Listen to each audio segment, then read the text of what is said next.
Hey guys, welcome to Tutorial Guru. Today we'll be learning how to mute someone on Snapchat, and now let's dive right in.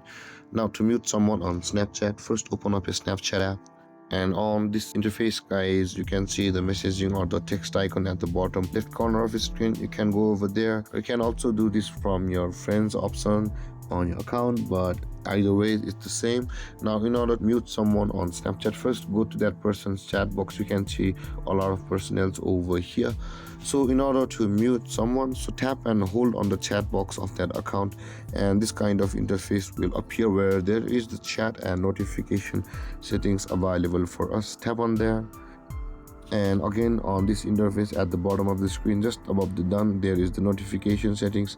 Tap on there, and you can see guys, you can mute calls, and also you can choose the duration. You can tap on until I unmute them, or the duration just for which you want to do that.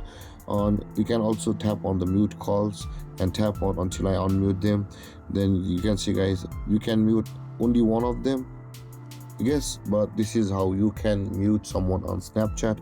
And if you have any confusions or questions regarding the topic, feel free to comment in the comment section below, and don't forget to like, subscribe and hit that bell icon for more videos. Thank you for watching guys. Peace.